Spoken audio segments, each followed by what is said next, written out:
The topic of geometry is a very big one, and in this series of lessons we're only going to cover a few topics. Some of it is terminology, although quite frankly you don't need to know a lot of the fancy terms, just the basics. More important is that you understand some key principles and key properties.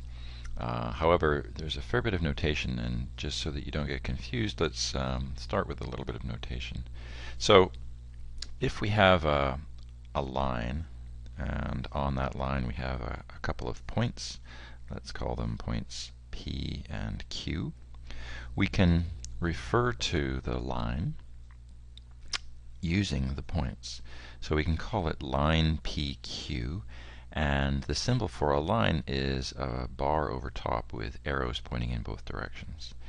Now, if we only want to refer to the part of the line between P and Q, so P and Q would be endpoints, we can call that a segment.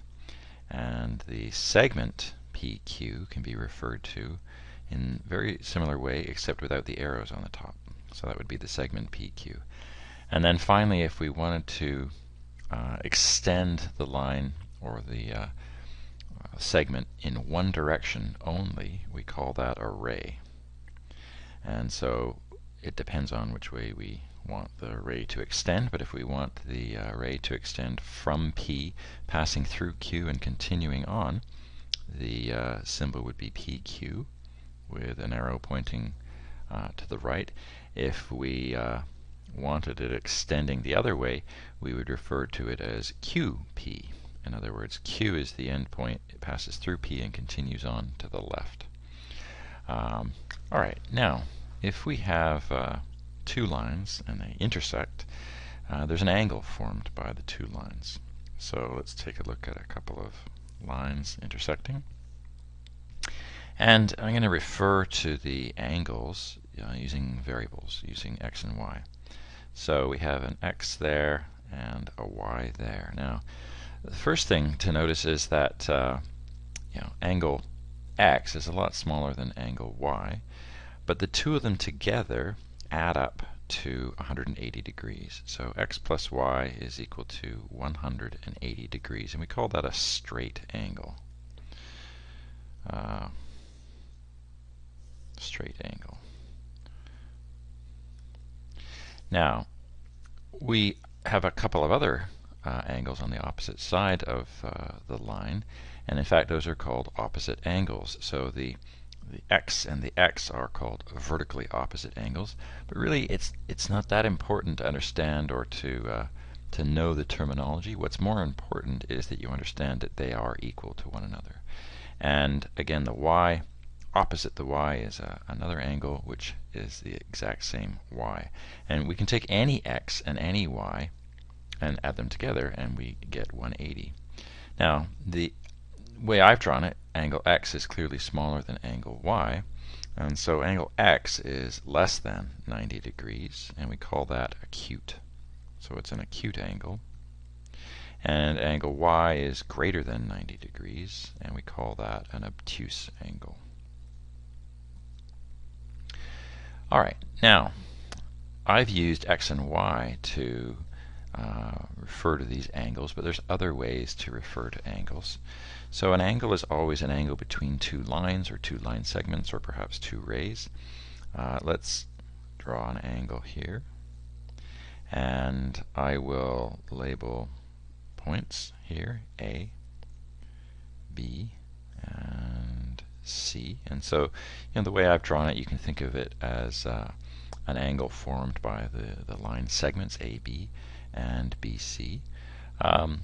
So how are we going to refer to this angle that I'm labeling here in red? Well, one way would just be to refer to it as angle B. And that's fairly common and straightforward. However, there are sort of more formal ways to refer to it. We could also refer to it as angle ABC. And the way to interpret it when you have three letters is it's the angle formed by the line segment AB and BC. And so you sort of pay attention to that middle letter to really get an idea. The only reason you're going to need this notation is when the diagrams get a bit more complicated. Now, you could just as easily refer to the same angle as angle CBA. It doesn't really matter whether you start at the top and sort of work your way around the angle counterclockwise or clockwise. That's not all that important. And sometimes even when you have labels like this, there'll be variables used, and the variables could be something like x or y, or quite commonly they could be Greek letters like theta, alpha, or beta. So I could refer to this one as theta. So all of these things basically are alternative ways to refer to that same angle. So I'll give you an example of a diagram where you really would need to have something better than just saying angle A or angle B. So let's say we had a triangle, and we had the altitude of that triangle drawn in.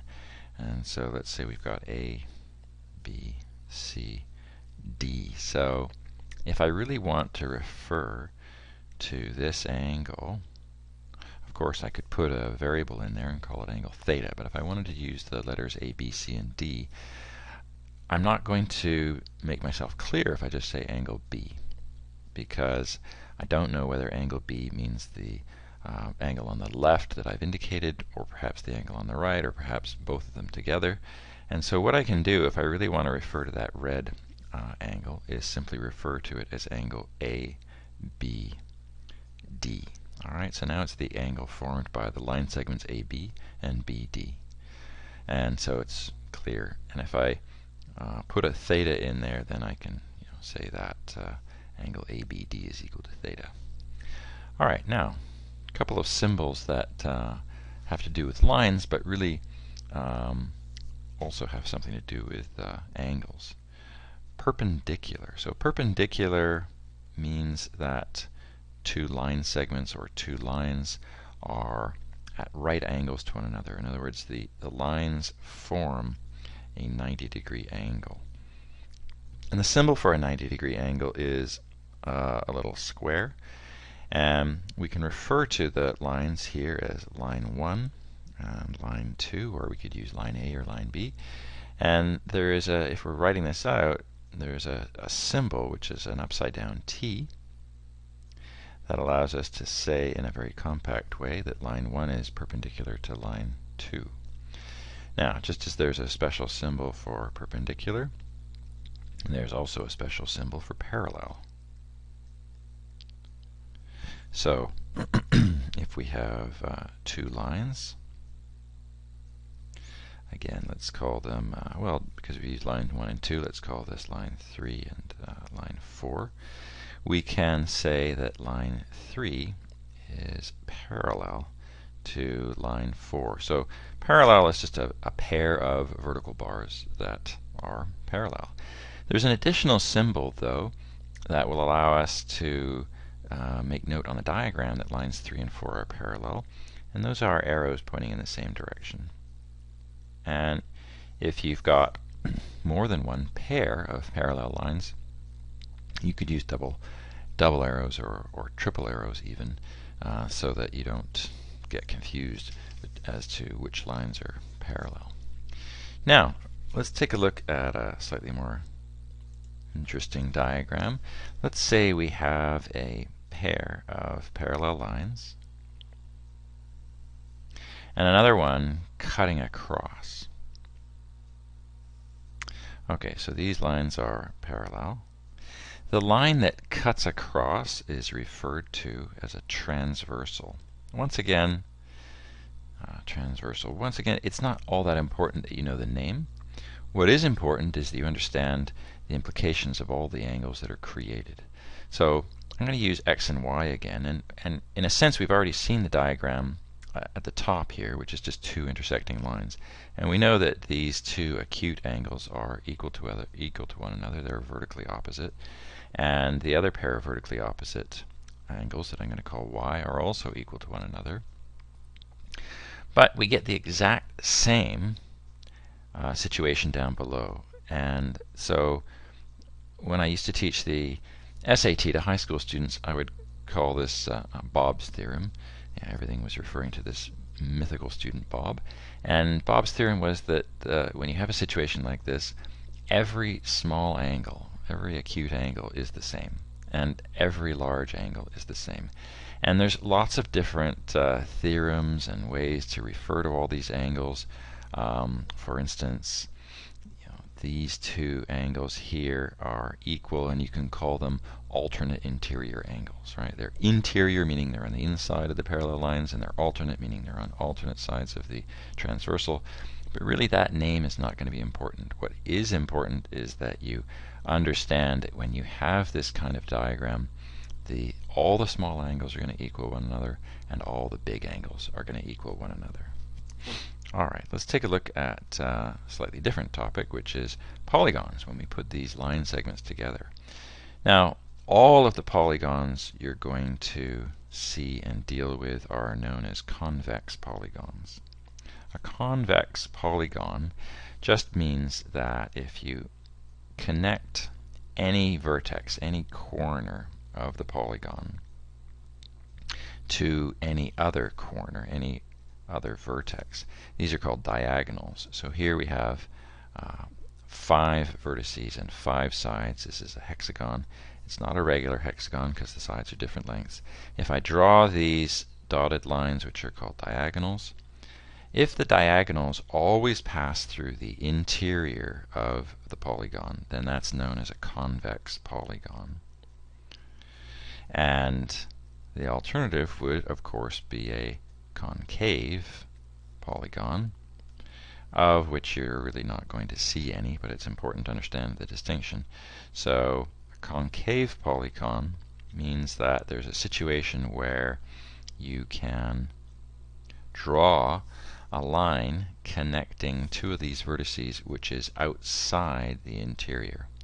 And so that fact, or that property, makes this a concave polygon. But for our purposes, we're only going to see convex polygons. Now, polygons can be categorized by the number of sides. If there are 3 sides, we could call it a trigon, but more commonly, of course, it's called a triangle. If we have 4 sides, again, we could call it a fourgon or a quadrigon, but again, more commonly, it's called a quadrilateral. But after that, the naming is pretty regular. If we have 5 sides, it's called a pentagon. If we have 6 sides, it's called a hexagon. And from now on, it's just a matter of figuring out the correct prefix. So for 8 sides, it would be an octagon, etc.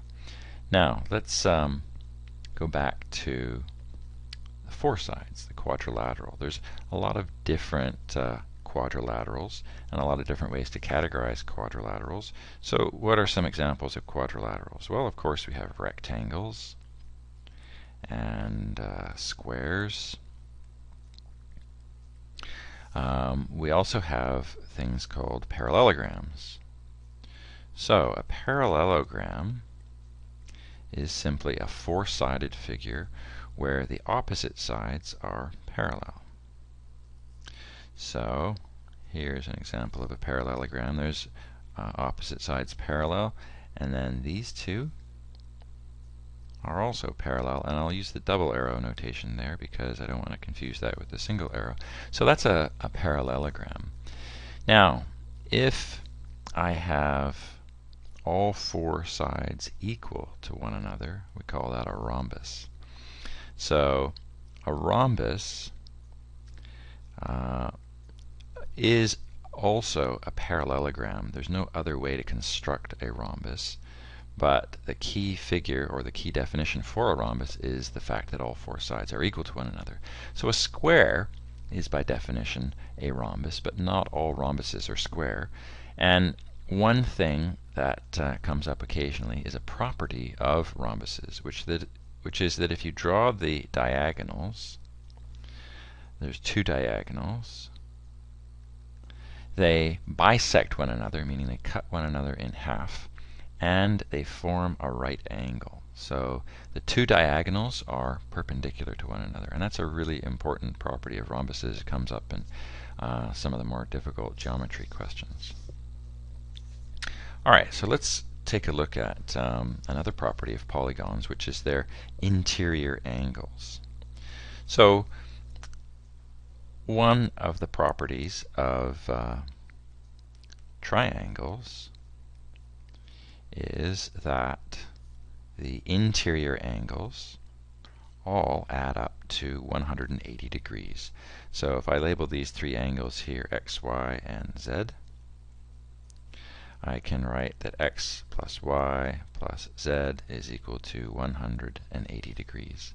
Now, I'm not going to prove that, but if you know that property, then you can show quite easily what the sum of the interior angles is for any other type of polygon.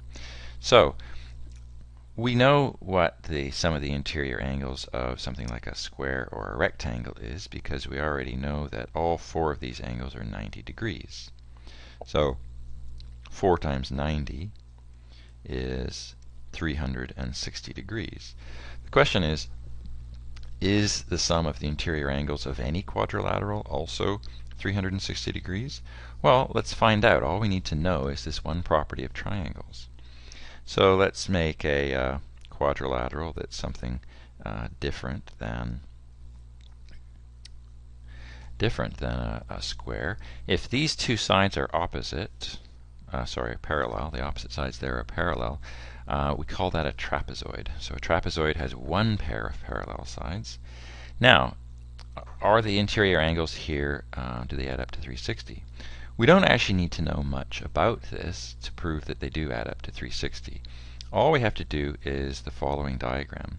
Pick a point anywhere in the interior, it doesn't matter where, and then make a series of triangles by connecting each of the vertices of the trapezoid or quadrilateral to that point. So if we connect them, what we do is end up creating a series of triangles. Now, there's going to be as many triangles as there are sides. So if it's a quadrilateral, we're going to have 4 triangles. And we already know that each triangle has the 3 interior angles add up to 180 degrees. Now, we've got a little extra here, though, when we're counting up these angles. We're actually adding all 4 of these angles that go to form the sort of center of the quadrilateral, center of the trapezoid in this case. Now, those 4 angles are a full circle, which is 360 degrees. So in our calculation here, we need to subtract 360 degrees.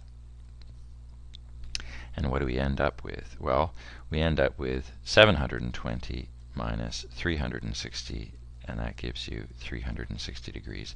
So we can do this same diagram with any quadrilateral and show that the interior angles add up to 360 degrees. Now, what about for a 5-sided figure, like a pentagon? So a 5-sided figure, again, it doesn't have to be a regular pentagon. A regular polygon is a polygon where all 4 sides are equal to one another. So a rhombus is a regular quadrilateral. A triangle that has all 3 sides equal is called an equilateral triangle. And pentagons, hexagons are just called regular if they have all 5 or all 6 sides equal to one another. We don't have to have that condition to determine the interior angles.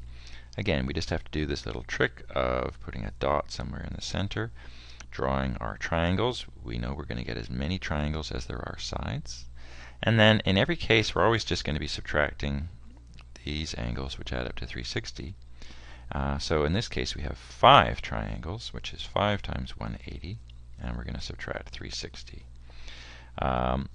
So 5 times 180 is 900.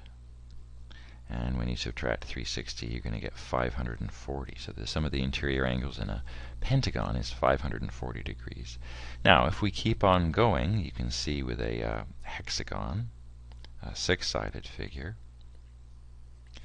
we can do the same diagram. You're going to get 6 times 180 minus 360. And you can see by now that you're just going to add 180 each time. So this is going to be 1080 minus 360, which is going to end up being 180 more than 540. So that's going to be 720. And more importantly, we can start to see the beginnings of a formula here. We have 4, the number of sides, times 180 minus 360, and then 5 times 180 minus 360, and then 6 times 180 minus 360.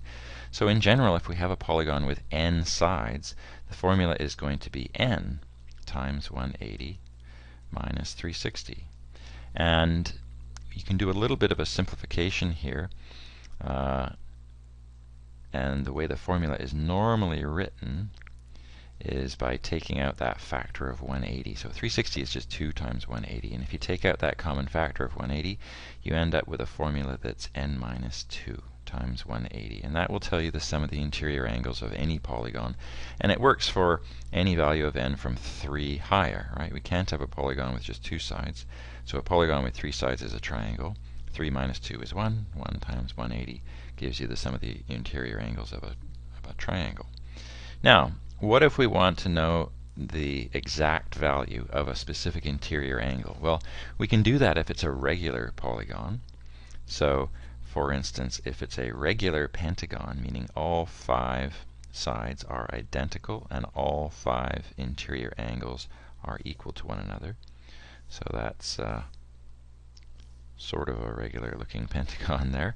Let's just imagine that it is. So in other words, each of these 5 sides is the same, and each of these 5 angles is the same. So what is that angle? Well, we know what the sum is, right? The sum is going to be 5 minus 2 times 180, and there are 5 interior angles, so we just simply divide that by 5. And so we already saw from above that 5 times 180 minus 360, or 5 minus 2 times 180 is 540.